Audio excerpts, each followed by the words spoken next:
आपने एक बार prime minister Rajiv Gandhi को भी ना कह दिया था, फिर उसके बाद क्या हुआ था? क्या उसके कुछ नहीं बाद? हुआ, मतलब उनका बड़प्पन था राजीव गांधी जी का। बात ये थी कि पूरा प्रकरण लगता है आपको मालूम है कि नए नए प्रधानमंत्री हुए थे, लोकप्रिय प्रधानमंत्री थे, और श्रीमती इंदिरा गांधी की हत्या के बाद हुए थे। नैनीताल आए थे, मैं एसएसपी नैनीताल था, तो उन्होंने कहा था भाई कोई सिपाही नहीं लगे, मैं व्यक्तिगत ट्रिप पे जा रहा हूँ और किसी पुलिसकर्मी की ड्यूटी न लगाई जाए। तो उनका ठीक है, और आपका काम है कहना, जो प्रोटोकॉल होता है ब्लू बुक कहती है उसके हिसाब से सारी रोड ड्यूटीज वगैरह लाइन अप हो गए। स्वर्गीय राजीव गांधी जी सोनिया जी के साथ आगे स्टील कलर की जोंगा थी, नई नई आई थी, पीछे दोनों बच्चे और एक कुत्ता बैठा था, राहुल जी और प्रियंका जी। और वो खुद ड्राइव कर वो रहे खुद थे? ड्राइव कर रहे थे। और जैसे ही राजभवन से आप तो नैनीताल गए, नीचे उतरे ठंडी सड़क से, जैसे ही उन्होंने पहला सिपाही देखा उन्होंने ब्रेक लगाया, हुज इन चार्ज हियर। तो वहाँ सभी लोग थे, मुख्यमंत्री से लेकर के सिपाही तक सभी थे। तो मुख्यमंत्री जी ने डीजी से कहा आप इंचार्ज हैं, आप जाइए। डीजी ने आईजी साहब से कहा आप जाइए। आईजी साहब ने डीआईजी साहब से कहा आप जाइए, आप इंचार्ज हैं। डीआईजी साहब ने कहा विक्रम आप एसएसपी भाई जवाब तो आप ही दे सकते हैं। कहा yes sir, I am incharge. Did I not ask you not to deploy a single constable in uniform? Yes, sir, you did. Then, in spite of my orders, you choose to defy my orders and disobey me? Yes, sir. The fact of the matter is that rules are rules and your security is paramount. We cannot take chances. अब उनको शायद बुरा भी लगा कि तुर्की बतुर्की मैं भी young था, जवाब दे रहा हूँ। दूसरी चीज़ें थी कि परिवार के सामने मुझे इतना प्रत्युत्तर शायद नहीं देना चाहिए था, लेकिन मेरी जो समझ में आया, क्योंकि सबकी जब देख रहा हूँ दिन में तारे दिख रहे हैं सबको प्रधान, तो उसके बाद उन्होंने कहा well if you insist on spoiling my day I am going back. उन्होंने तुरंत रिवर्स किया और ठंडी सड़क हमने कहा बहुत चौड़ी नहीं है, किचकिचाते हुए जो टायर की रगड़ सड़क पे पड़ी, राजभवन वापस चले गए दरवाज़ा बंद करके। अब यहाँ पे सबकी हवाएं हों कि सबकी तो नौकरी गई आज, सबकी तो नौकरी गई आज। तो उनका भाई किसी तरीके से इनको मनाओ। तो खैर डीएम हम लगे कि सर आप चले, अब आपको शिकायत का मौका नहीं मिलेगा। तो उन लोगों को वर्दी वालों को भाई तुम पेड़ों के पीछे जाके छुप जाओ और सामने आ जाओ। फिर उनको ले जा करके भीमताल में घुमाया, केवल हामर district magistrate late R K Sharma, और ले जा करके उन्होंने थोड़ा फिशिंग वगैरह की, मतलब रॉड डाला, तो भुट्टा खरीद के खाया, मतलब जो जो एक फैमिली आउटिंग जैसे होती है वैसे की। जब वापस आए तो उन्होंने हाथ मिला के Vikram sorry you were right and I was wrong. तो प्रधानमंत्री ने जब अरे ये इनका जरा हाथ तो जरा स्पर्श कर लेंगे, देश के प्रधानमंत्री जी ने इनसे क्षमा मांगी। मैंने कहा जब दिन में तारे दिखने लगे थे तब तो किसी ने कहा नहीं आप इंचार्ज हैं, आप आगे जाइए। तो ये तो सही है कि जो हमारा कर्तव्य है वो हमें करना है। नेताओं का काम है अपनी बात कहना, ये अधिकारियों का काम है उसका मूल्यांकन करके नहीं, जो औचित्यपूर्ण है वही होगा। आप एक दबंग ऑफिसर रहे हैं, इसमें तो कोई दो राय नहीं है, लेकिन कोई दबंग मुख्यमंत्री आपको मिला है?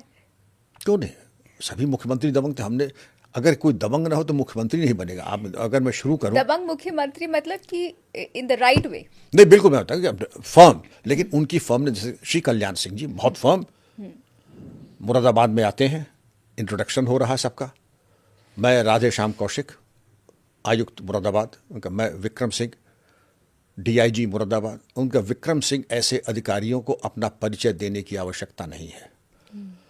अब ये एक मुख्यमंत्री कह रहा है जिसको अभी चार्ज लिए हुए मुख्यमंत्री का मुश्किल से 15-20 दिन हुआ, अगर ये कह रहा है, इससे बड़ा अलंकरण क्या हो सकता है। कभी कोई गलत बात नहीं कही, कभी कोई ऐसी बात नहीं कही जो कि मतलब इलीगल हो।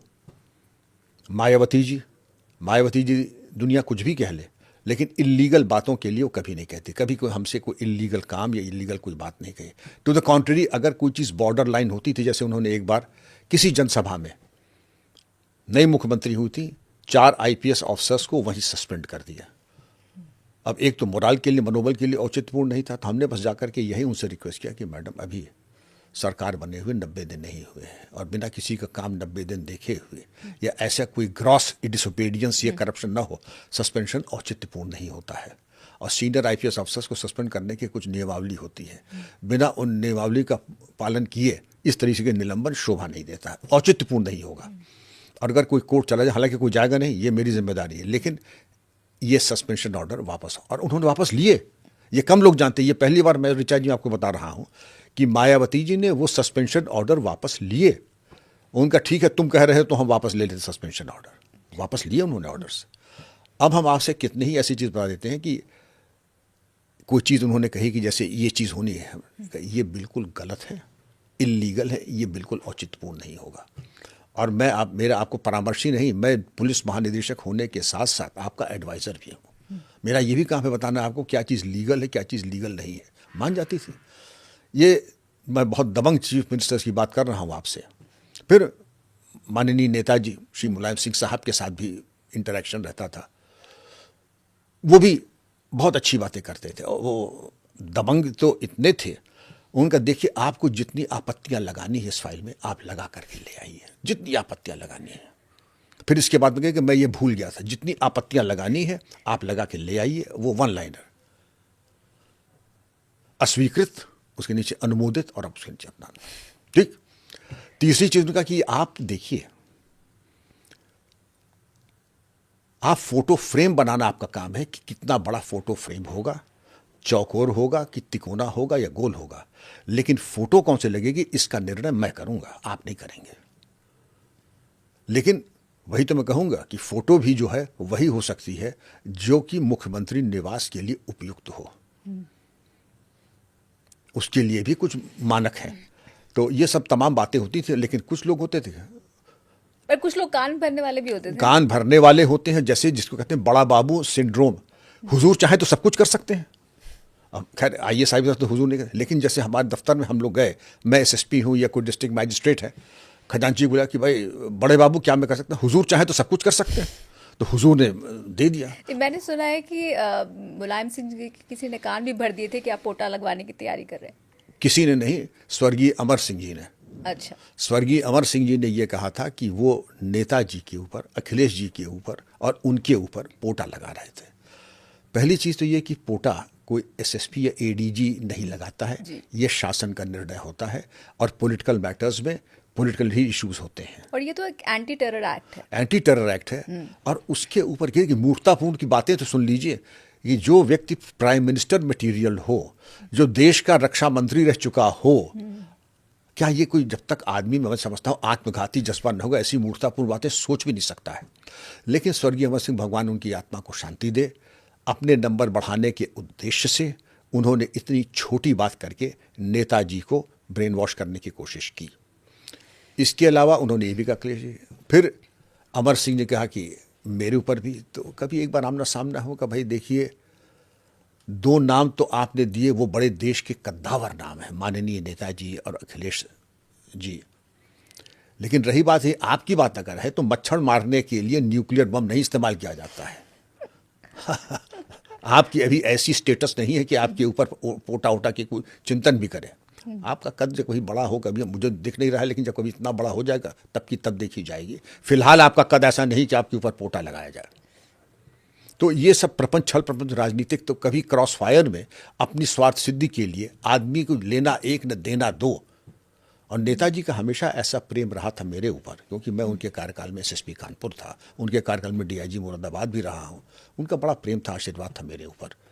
और एक चीज़ ऐसी है, आपने बिल्कुल सही कहा, आदमी जिस तरीके के आरोप लगाता है उसकी मानसिकता और उसकी मानसिक परिपक्वता भी दिखाई पड़ती है। तो इसका मतलब कि आप बहुत इनकन्वीनियंट ऑफिसर रहे या डिफिकल्ट टू वर्क विद। हाँ, लोग कहते थे कि you are battle field general. दो तरह के जनरल होते हैं, एक बाथरूम जनरल, एक बैटल फील्ड जनरल। तो अभी आपको बाथरूम जनरल ज्यादा दिखते हैं कि बैटल फील्ड जनरल ज्यादा दिखते हैं? बैटल फील्ड जनरल, आप पूछ लीजिए कितने ऐसे जनरल्स हैं जो राइफल कंधे पे लेके 200 राउंड लेकर के, लैया चने का स्टॉक लेकर के 10 दिन तक बाहर जंगल में, 15 दिन तक जंगल में रह सकते हैं। आपको अपने सवाल का जवाब मिल जाएगा। मैं कौन होता हूँ टिकट टिप्पण करने वाला। लेकिन ग्लैक्सो बेबीज की संख्या, मुझे सख्त आपत्ति है ऐसे लोगों से जो ग्लैक्सो बेबीज की तरह दिखाई पड़ते हैं। हम लोगों के टाइम में अगर कोई आदमी, ऑफिसर, कोई आफ्टर शेव या कलोन लगा के आ जाता था तो पहले ये कहा जाता था कि nice cologne mister ASP, thank you very much sir, you are suppose to smell of gun powder. एक पुलिस अफसर से गन पाउडर की महक आनी चाहिए। ये जो आप लगा रहे हैं ये अनसोल्जरली कॉन्डक्ट है आपका। तो इस पर लोग कहते हैं कि नहीं साहब, इसमें क्या है, अगर हमें तनख्वाह से खरीद करके तनख्वाह लगा करके आप लिपस्टिक लगा लीजिए और नेल पॉलिश लगा लीजिए, वो भी अपनी तनख्वाह से लगा रहे हैं, लेकिन ये सही सिग्नल नहीं देगा। और आजकल लोग लगाते हैं, आजकल लोग लगाते भी हैं। तो कम से कम आप लगाएं, उसकी निंदा, स्तुति, आलोचना नहीं है, लेकिन पुलिस विभाग आपके लिए फिर नहीं है। अगर आप इतनी शौकीन मिजाजी और वाजिद अली शाह के नाती की तरह रहने के आदी हैं, आप police department, you are suppose to be frugal, you are suppose to be upright and identify your self with the jawans जिस तरीके की जवान की जीवन शैली है और जो उसका खान पान है, उससे आप अपने को आइडेंटिफाई करें।